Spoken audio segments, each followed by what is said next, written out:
Welcome back to The Last Saga with Parvision. Today we'll be covering chapter 1057 of One Piece. This chapter has gotten a lot of mixed reactions. This is a chapter that I wanted to be critical of, and when there's a chapter like that, I'll generally wait until the official translations to get some clarity on the wording and dialogue, but I'll also talk to others and discuss some of the contention points. So that being said, I try to get these analysis episodes on the Friday after TCB Scans posts, but if it doesn't go up then know I'm probably waiting for the official translations, and the episode will come out sometime after I review those. I do want to give a major shout out to Dan Demand for gifting me the amazing rare Wano statue of Roof Piece Luffy that I got to debut on the live stream. The knock-up stream for 1057 was great, and there was a lot of discussion. I really loved those discussions because it had me reflecting and reviewing so much of Wano. Apparently a lot of my viewers were excited for me because of the various developments that aligned with my predictions that I had in the past, and I do want to mainly focus on those points of the chapters. That being said, if you're new to my channel, the way I view the world is by making connections. So let me connect you to my vision, the Parvision. So I will be truthful, after the trio chapters from 1054 to 1056, 1057 felt a little lackluster. There were moments in this chapter that left me questioning the progression of the chapter, and there were several situations that I feel could have been included to elevate the quality of the chapter overall, and I'm still kind of letting the chapter sit and marinate with me. I think this was part of the course of the arc and saga. Chapter 1057 was titled The End, and appropriately so because it was the end of the long Act 3 of Wano. Given that after a major arc and war like this, there would be a slow point in the story, the next chapters will probably be focused on world building and dialogue, and after 1054, 1055, and 1056, getting more chapters that were jaw droppers like that was going to be short-lived, and I don't know if I personally fell victim to high expectations I had for the resolution of Wano, and I'm saying that as a person who has said many times that Wano would be an arc that transcends its chapters more than any other arc after the arc is done. As there were countless times when someone compared this arc to Arabasta, Enies Lobby, Skypiea, Thriller Bark, Marineford, Fishman Island, and I think going to the last saga, Wano will have plot lines that will flourish even more then. But I still felt like 1057 could have had some minor pivots that would have made it more memorable of an ending, and I'll discuss exactly what I mean when it comes up in the analysis. I think this chapter did feel like we rushed the end of Wano, and it definitely felt tangible in this chapter more so in the previous chapters, at least to me. With all that in mind, let's jump into the chapter and we start with the cover story. We finally get Caesar taking action, and I'm not too sure what to say about this situation. In no world does it make sense to me that Katakuri and Oven outright loses this, but it is the Germa cover story. I imagine Caesar is siding with the Vinsmokes as he often has to choose the preferable enemy to side with. It almost looks like Caesar went Shinokuni mode here, and if so, there is a possibility that Caesar poisons everyone and Reiju saves her allies with her poison pink powers. So this will be interesting to see how this storyline pans out and when it becomes relevant to the core manga story later on. And now getting into the core parts of the chapter, we start out with the narration in a musical tone in the form of a Rakugo performance that is essentially giving a dramatic retelling of the events of Onigashima. He prefaces the story saying this is the story of the loyal samurai vassals who fought bravely to avenge the death of Kozuki Oden. He begins with the evening of the fire festival, and we get transitioned out into the new forest created by Admiral Ryokugu, where we see Momo sprinting in dragon form with Kinemon and Yamato riding along. Yamato confirms to the reader that she is not going out to the sea with Luffy. Her exact lines in the official translations are, "I've already told Luffy and his friends that I'm not going," which is what I was predicting since the beginning of this year. But I also reiterated with the end of 1056. I'll get to explaining my perspective in a second, but I knew I would be upsetting people with this take, but the end of 1056 really gave me the feeling that Yamato wasn't going to go with Luffy, and it was a hard pill to swallow for a lot of people, that I still got pushback when I made that apparent, but it was a pill that ultimately needed to be taken as we see with chapter 1057. That being said, it very quickly switches back to Momo and Kinemon's perspective, where they feel insulted by the lack of a goodbye from the Straw Hat crew. And this was something that was also set up in the recent chapters that really made me sad too. I understood the crew's behavior from their perspective, but I still sided with Momo and Kinemon. And when Yamato said they were overreacting, I honestly didn't think so. Sure, the words they have said may have been over the top, but if my homies left my house without saying goodbye and said goodbye to everyone but me, I'd be upset too. But then I thought about it more and I was like, it's not weird if family just left the house without saying anything to me. They're family. And that is more of the relationship that Momo has with the crew. Momo questions this and says, we may not have been the best of friends, but after that long journey, do I really mean nothing to you? Momo says this on the way to Tokage Port, where the pirate crews are preparing for their departure. And when he finally gets there, he is received with the line that confirms this line of thinking. Luffy thinks of Momo higher than a stranger, more than a friend, closer than a best friend, and says he thinks of Momo as a little brother, and says he is welcome to board his ship as a crewmate whenever.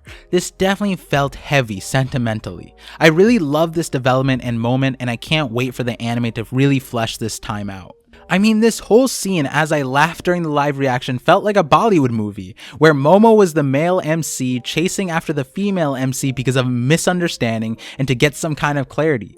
Momo as a dragon even ran to make it more dramatic than just him flying, and we get several big moments out of this. From this progression of events, it almost feels like Luffy never intended to leave Wano without seeing Momo, because he had a flag prepared to leave for him. It kind of feels like they were testing Momo's resolve and their relationship, because Luffy could have just given him the flag in the capital and claimed Wano as his territory then, but instead we got it here, where they were sort of expecting Momo to meet them there, and he had a giant flag prepared and gave it to him and told him that if they have any threats in the future, to use his name and his crew's clout to scare off any intruders. This was a huge moment. This was also the first time Luffy has proactively and intentionally took territory, not just as a Yonko but in general. Twin Capes doesn't count because that was to establish a promise to Laboon, and Fishman Island was primarily to counter Big Mom's territory that she was abusing, and Shanks' Island was taken by Barto. But this on Wano is a major milestone for Luffy, for sure, and it's fitting that Wano is the first territory Luffy has as a Yonko, because honestly, Wano alone is Yonko level territory, which is further supported by the fact that Kaido's primary territory as a Yonko was just Wano for the most part, and by defeating Kaido, Luffy is taken over as the umbrella protection while Momo grows into the true guardian and leader of Wano.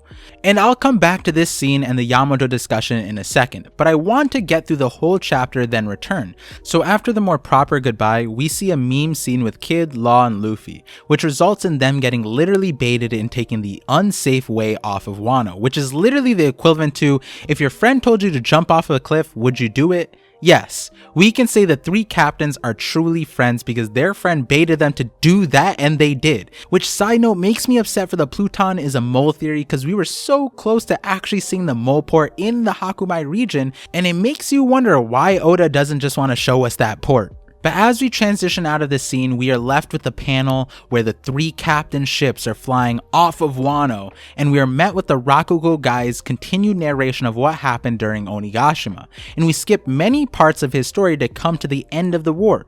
The monster captains get equated to guardian deities of Wano, who toppled Kaido, the Dragon King, and the great ghastly Oiran, which we're assuming to be Big Mom, and we are brought to a very interesting part of the story. So with this, we have to keep in mind this is a story retold by the Rakugo guy in a presentation foreign to most Western readers. The comedy and nuance and wording may not be surface level for us, but what is more apparent is that this story was told to rile up the masses and dramatically make the main characters of Wano, which is Momo, Hiyori, and the Scabbards, much more heroic than they truthfully were.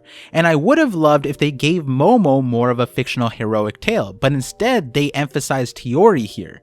That being said, we get a retelling of the events between Hiyori and Orochi that started on chapter 1044 and were updated in chapter 1047, ultimately concluded with in chapter 1048, and then we were given a last view of it in chapter 1049.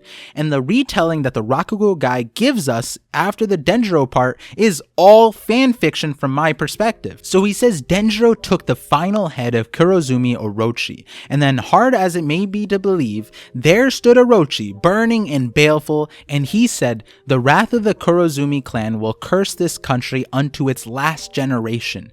This never happened. From our viewpoint in chapter 1048 and 1049, after Denjiro cut off Orochi's last head, no more words were ever said. Even if you go to the chapter 1048, prior to Denjiro executing Orochi, Orochi says never count out the wrath of Kurozumi, which still doesn't quite fit the retelling. So we can clearly see that this Rakugo narration was over exaggerated to get a point across. We see that he then puts in the lines after that say, "But the fair princess had witnessed 20 years of Wano's suffering. Her gaze was unwavering." Denjiro says, "Be careful, princess," but she pushed the samurai's arm aside, which again never happened. So again, this narration was trying to over dramatize the situation, and he continued to say, "Then our Princess Hiyori stood her ground and delivered her verdict unto the burning Orochi. In her hand the fan bearing the Kozuki seal, on her lips the memories of 20 years, thinking of her father, mother, brother, and the country, she spoke." Say it with me, everyone. Kurozumi was born to burn. And it closes out with the narration, and we finally get the final panel of Act 3 saying the end. But to rewind back a little bit, let's talk about that last part. So one of the biggest misconceptions I've seen so far is that Hiyori said Kurozumi was born to burn, which from my perspective is not the case. This was a part of the Rakugo guy's retelling. These were words he inserted into the story to make it more heroic. None of the events leading up to that line ever happened. Orochi never got back up to say those lines, and even in chapter 1049 we see Hiyori crying in Denjiro's arms while Orochi is upside down, burning, whereas in this chapter he made up the story and has Orochi still upright and reacting even, and at no point did Hiyori slap away Denjiro's arm. The point of the story was to make Hiyori out to be a hero rather than Orochi's Oiran. It was probably to expose the truths of Denjiro and Hiyori's role in Wano, because a big question in the citizens' minds would be, wait, they were alive this whole time, what were they doing? Momo and the other scabbard story can be explained differently because of the time fruit sorcery, but the citizens were probably confused on how the head of the Kyoshiro family and Komurasaki were actually masquerading as Denjiro and Hiyori for the whole 20 years, and to reinforce the idea that at no point did either of them ever betray the Kozuki. Now, to briefly discuss the line that Kurozumi was born to burn, I truthfully on first read did react much like what most of the community was confused by. This line seemingly perpetuates the cycle of hatred that puts Orochi in the position he was in the first place. My main thing to respond to this part is that this is a prime example of why the true history is always important. The victor will write history, and there is no complete sinless side, which is why One Piece is such a riveting story with multi-dimensional characters and faces of justice and evil. That being said, the person I'm most upset with isn't even the Rakugo guy, it's Sukiyaki. This man has most of the true history, and he could clear up so many things in a healthier way. If the people understood Orochi's history, then they wouldn't run the risk of repeating that history, which might be the case with this line saying Kurozumi was born to burn. It can be understood as a green light to discriminate against all of the Kurozumi family in the future, which is their original predicament, right? The Kozuki punished Orochi's grandfather and stripped the family of their honor and land, but it was the people who carried on their form of justice on behalf of the Kozuki by persecuting the Kurozumi, which was probably not intended, but nothing was done to counter it, as Sukiyaki, when he came into power, simply left Kuri to be lawless, and that was probably the original Kurozumi land, which I've talked about in the past in my Voice of All Things streams that I have every Sunday and post on my VODs channel. All that being said, I do think the Kurozumi line does partially open a world where this storyline does not end with Wano and may extend outside of the story. Again, I have a future theory video that will touch on this topic. That being said, I think the proper interpretation of this line was simply to parallel the Oden boil line, making this a pun on Kurozumi meaning charcoal. I think what was intended here was that Kurozumi in this context was referring to only Orochi. We get this from the line just prior where the Rakugo guy says Hiyori delivered her verdict unto the burning Orochi, so this line was directed to Orochi, which when you think about it is very ironic. If we take the parallel from Oden, then Oden also said that his will would not die, even in death. Orochi said a similar thing in chapter 1044, where he says even if revenge is taken on him, his will essentially would carry on, and Kaido would still be alive at that point. But then you think of how Whitebeard talked about wills and Rayleigh too. Oftentimes a will is referred to as a fire. So if Kurozumi was born to burn, then could that insinuate that, like Oden, there might be someone unrelated to Orochi that would carry their twisted will? Maybe it gets carried on if someone finds Orochi's fruit, for example. But that was just a thought. I think another perspective to take here is that in the West, it is uncommon for us to refer to someone by their last name and disconnect them from their family name. Whereas in Japan, it isn't uncommon for people to refer to people in a formal or unfamiliar setting by their last name and not by referring to their entire family or clan. I mean, in America, we do refer to like teachers with last names and professors and, people of authority, but where we're talking about is like, friend, acquaintances, that kind of situation. I think in those instances, you need context clues. But again, in our culture, this isn't as common, which is why this play on words does feel foreign to us. But I would imagine for some Japanese speakers, this wasn't as large of a miss to us. So my current take on all of this is that this line was not from Hiyori, and it was not intended to incite violence on all the Kurozumi, and was meant to be directed towards Orochi. But this Rakugo guy's story might have opened the door for the cycle to continue through a misunderstanding. But after letting this sit with me a little bit longer, though I have theories that would support a continued Kurozumi relevance to the story, I don't think it has to continue, as this line may not continue the cycle of hatred, which should be broken by this point, and the person with the largest fault is probably Sukiyaki, because he actually has the macro picture here. But my bias is that Sukiyaki has taken L after L from my perspective in the ending chapters especially. Which, okay, now that we got past all of that, let's talk about chapter 1057 being the end of Wano and how I feel about that. I've heard many perspectives so far that this was an awful chapter, or that this chapter alone brings Wano down a ranking. And I don't agree with the majority reasons as to why they think this. I think a lot of the plot lines within Wano very healthily have many opportunities to be addressed after Wano within the last saga. And it almost might make more sense to do it that way, even without my Amatsuki theory that makes Wano nearly core to the last saga storyline. But that being said, chapter 1057 did feel rushed to me. A feeling that many had in the previous chapters, and I didn't feel it as much, but this chapter I did, and I want to explain why. I think most of what people felt bad about within this chapter were moments that weren't given a lot of context, and it felt in a lot of ways to me that we were thrown into so many important moments in rapid fire, when these same moments in previous arcs would have been given at the minimum one more page, if not an entire dedicated double spread. So many of these moments would have sat better with the community if it was given more context, like that Hiyori scene. But the place I want to focus on is the goodbye section of chapter 1057. This goodbye was a heavily anticipated goodbye. People were extremely invested in how this would spin out, and to me it hurts more that chapter 1057, the end of Wano, didn't leave us with stronger memorable moments that I'm honestly expecting the anime to add, because they've been adding way more detail to all of these moments within Onigashima in a mostly an impactful and healthy way. To clarify, so many additional scenes were added that really emphasize the emotional aspects that was lost in the manga, like the first Kiku and Kanjuro scene, or when Luffy entered the rooftop scene with the scabbards, when Luffy pulled out Conqueror's coding. These were all moments that the anime did really well and capitalized on ways the manga couldn't, and I expect that to happen here. But even without that, going back to one of the first moments that hit me was when Luffy called Momo his little brother. Immediately that line hit me more than Luffy giving Momo the flag.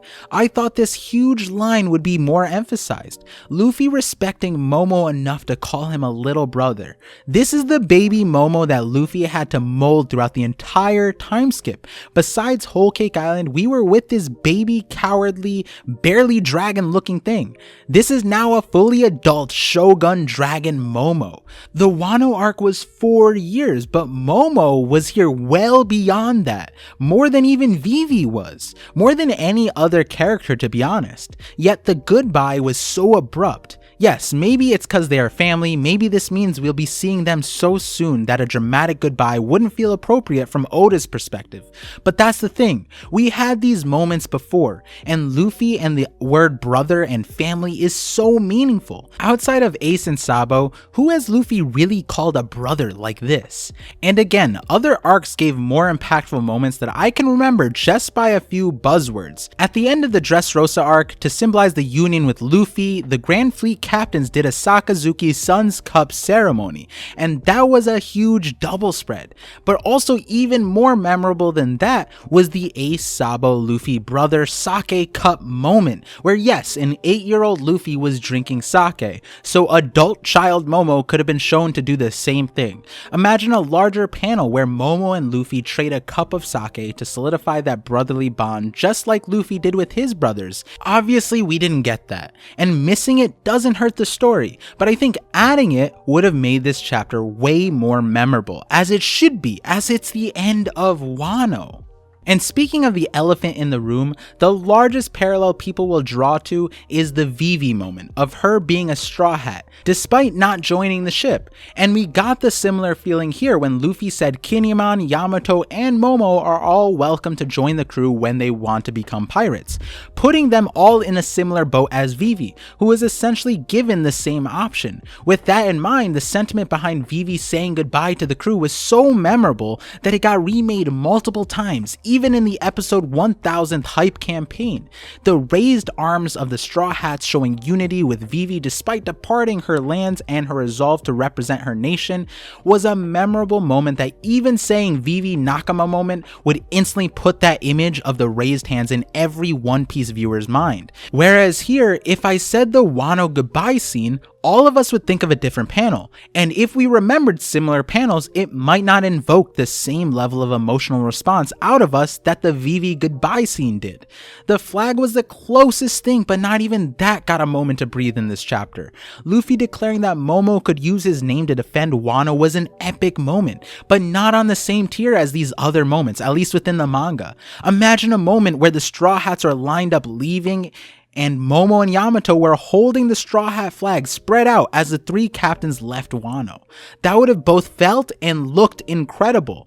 That memory would have been imprinted on us, similar to how Vivi's goodbye scene was. There was many moments outside of even this within the chapter. The chapter seemed more focused on Wano's specific reflection rather than the main character side of things, which was interesting. Even in the last panels where we do get a wallpaper style showing of the main Wano characters, that felt less important as we time skipped after the arc through most of the dialogue that could have happened that would have given us continued importance of these characters. And on top of that, ending Wano and closing the current on Wano with the Straw Hat flag flying would have been a cool addition, whereas rather than that, we just see Momo bringing the thought up. It would have been so cool to actually see it as we left Wano. There was also several things outside of these main events that are confusingly missing. For example, a great point that Vinland brought up in our collaboration stream was that Marco seemingly had no dialogue with Luffy in the entirety of Act 3.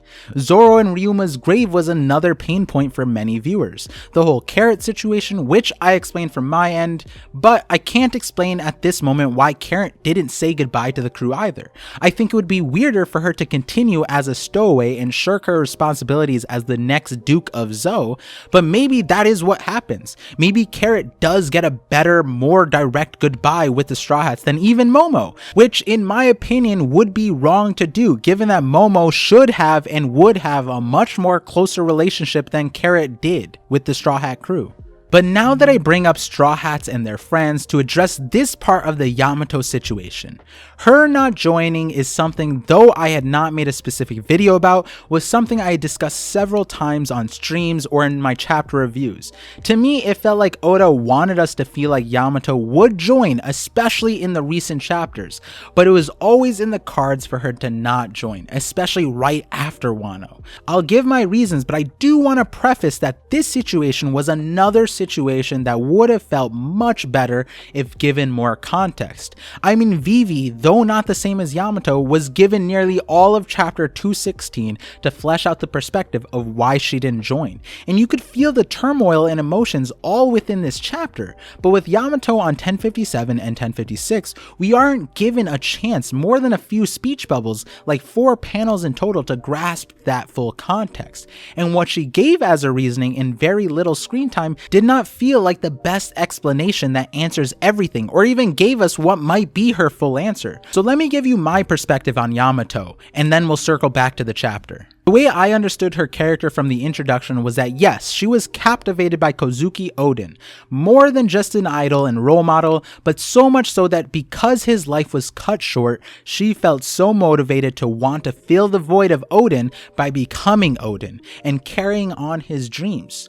Those dreams are the important aspect here, because from what we know of Oden through Kinemon, the Oden flashback, and the other sources, Oden wanted to sail and adventure out. So much so that despite recognizing the turmoil of his lands, he abandoned it for one more year to sail with Roger, only to return nearly too late. But that's the thing, this isn't the Oden that Yamato came to love. She learned of this later, but the Oden she came to love was the legendary Our Oden.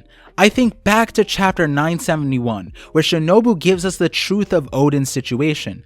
Oden was literally carrying the saviors of Wano in a pot of boiling oil, enduring the torture for the sake of the future. He says to Kaido to give him a chance because his survival is imperative, and the citizens only see the man who humiliated himself and essentially abandoned them and failed to liberate them. But Shinobu explains that Oden sacrificed himself and his own person to save 100 people with each dance, to apologize to the Kurozumi clan. Oden was traveling from region to region every week to make sure everyone was safe during those 5 years, to ensure that Orochi was not hurting more people. And Shinobu goes on to proclaim that for all these years, Lord Oden has been protecting this land. These were the words that brought Yamato to tears. This was the story that Yamato first heard about Oden that made her stake her life on this man. She heard this and ran to Kuri along with the Scabbards to save Momo from Kaido, but could not make it there in time. She didn't have the strength to do it back then, which is why 20 years later, her goal was to save Momo. Her major acknowledgement is that she is Yamato and she would die for Momo. This was not a time when she used Oden's name. No, her own name of Yamato was staked here. It wasn't until after the legendary hour when Yamato conveniently found Oden's journal, which she claimed to be her Bible. But that Oden was foreign to her, but reinforced some things. See, there was another important line that came out of Oden in the presence of Yamato that probably made a large impression on Kid Yamato, and that was this. The essential last words of Oden that was proclaimed so loudly it was shown to reverberate through the entire capital. It was his last order: I want you to open up Wano in my stead. The Scabbards respond, your dream is our dream. And that was another thing that Yamato probably is shouldering here in staying on Wano. And we see that in how Yamato acknowledges a major difference in her and Oden here. Oden starts out the execution saying it is imperative that he, Kozuki Oden, needs to live, and asks Kaido for a chance at survival. After his death, though Yamato has taken up the name Kozuki Oden, she respectfully understands, especially after reading Oden's journal, that she could never be Oden, and that it's not imperative that she lives, but instead Momo lives. She repeats this exact line to Momo later on. Momo is the one to guide the world to the dawn, not Yamato. Similar to how Oden resolved himself to not be the one to push the future forward, but rather the one who protects it and guides it. And we see this with Oden. Before his execution, he proactively already entrusted his swords to his kids for them to fight the next battle, the next war, the next wave of oppression for him in his stead, to open up Wano for Joy Boy. And again, I want to acknowledge that Oda made the situation with Yamato something that could have gone multiple ways, but after chapter 1056 in the last panels is what confirmed which direction Oda was most likely going in. It wouldn't have been as interesting if it was a super linear choice. I think when Yamato was introduced, we get the feeling that she was going to join the crew. Then to me, as she talked to Momo, it felt like she was describing her true intentions behind being Oden, which was protecting Wano. Then we got the flashback of her with Ace, and again the feeling of her desire to go out to sea was there and emphasized, especially in the anime. Then when she talked with Momo again after Yamato froze the armory, it felt like again that Yamato was created to guide Momo rather than join the crew, which I will get into in a few seconds.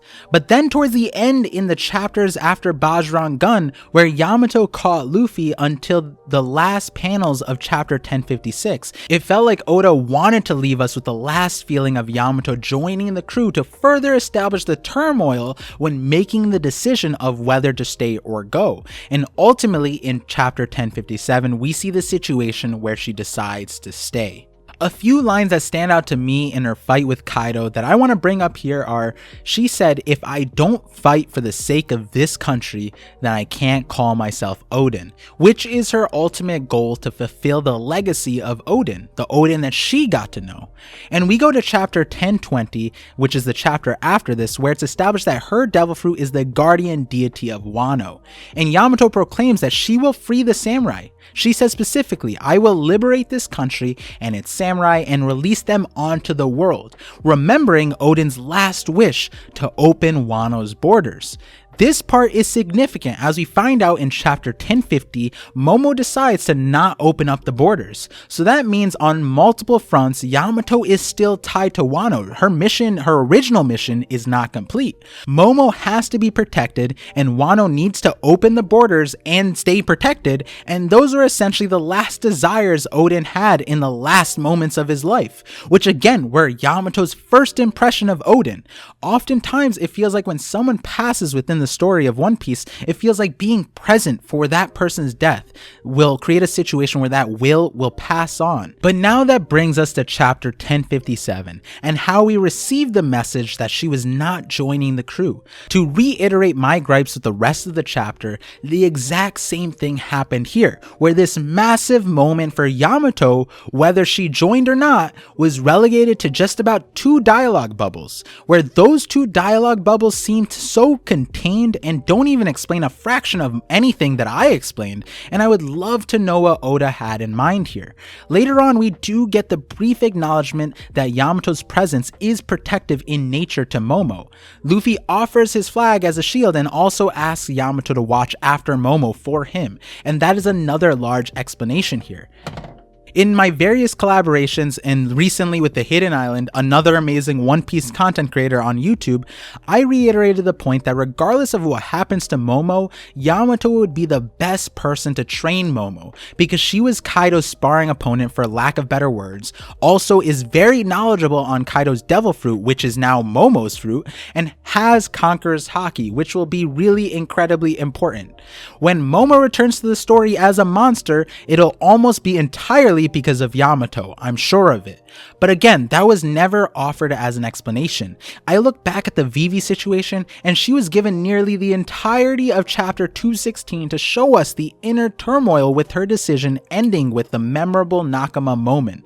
And I know Momo is more of the parallel to Vivi, but even he did not nearly get the same treatment, and it feels less of a parallel because Momo's turmoil wasn't leaving with the Straw Hats, it was that they were leaving him, whereas Yamato was the one contemplating the decision of leaving with the Straw Hats. But even if we use a better parallel of Jinbei, we get the same problem. He was given multiple moments with the crew throughout the Fishman Island arc, but also towards the end of the arc, he was given a decent amount of time to give us his perspective and reasoning as to why he could not join the crew at the time, and it was because he had business to take care of. That being said, what is interesting is that after the Straw Hats, or while they're leaving, leaving, we see Jinbei talking with King Neptune a little bit, giving us more exposition on Jinbei's decision and the outcome. And it came down to Jinbei needing to take care of Fishman Island after Luffy swapped the protection from Big Mom. But also Jinbei needed to honorably break his contract with Big Mom. And Jinbei had 70,000 new soldiers from the new Fishman pirate movement to train and break in. And all of this could have been applied to Yamato if not still be applied.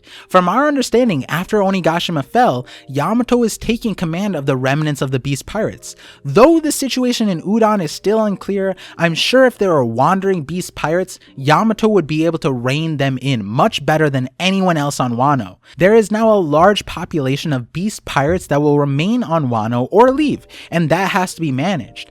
This conversation between Yamato and Momo could maybe still happen while the Straw Hats leave. So maybe in 1058 or in a few chapters we will gain this understanding of the Yamato situation. I really do hope Oda gives Yamato more time to air out the thoughts and matters that came to the ultimate decision of staying on Wano.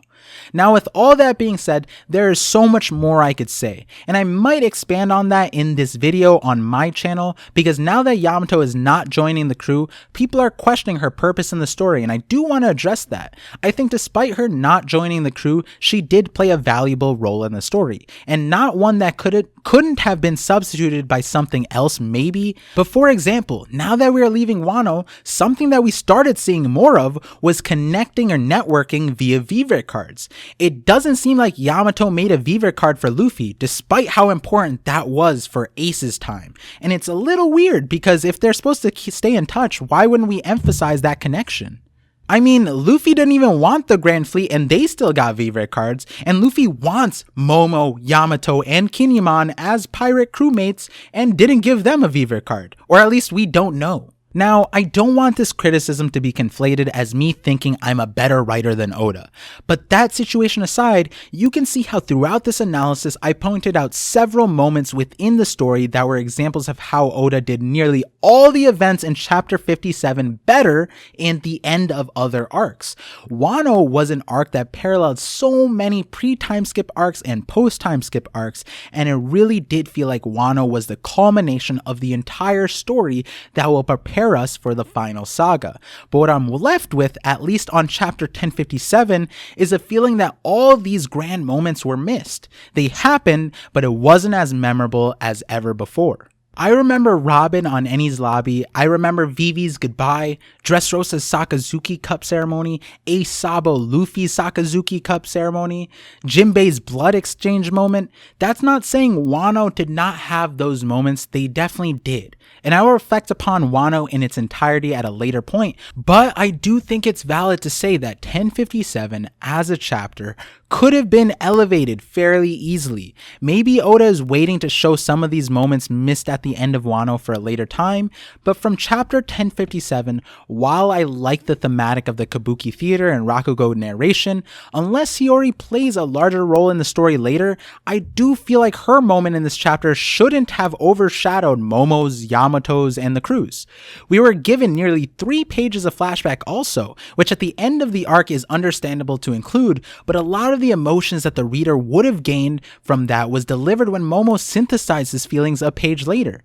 He was losing yet another family, and in that regard, I don't even think the flashbacks did a great job of painting the entire picture, because it focused on Luffy and Momo, which is fine, but Momo emphasized twice that he survived because of everyone, not just Luffy. And by this point, I should probably address, do I think that Wano would have been better to extend out a chapter or two to let these moments breathe? I would say yes. I would have preferred more memorable moments than this. Did Wano need to be longer? No, I'm sure in hindsight we could have traded some other moments for these moments that I talked about today. And just highlighting something again, because of the way the chapter was laid out, it does make it feel like Hiyori and possibly the Kurozumi will continue to be relevant in some way, but I'm not sure yet. So that takes care of my sort of in-depth but not fully deep diving analysis of chapter 1057. I do have plans to reflect on Wano and the elements of this chapter more in the future. If you want to see my live reactions or any of the discussions I had around 1057, check out my VODs channel, Parvision VODs, on YouTube. And if you want to get more connected to me, check out all my social media links on my YouTube, my main channel, Parvision. And so, like always, thank you for connecting with me, and I'm looking forward to connecting with you all on the next Parvision.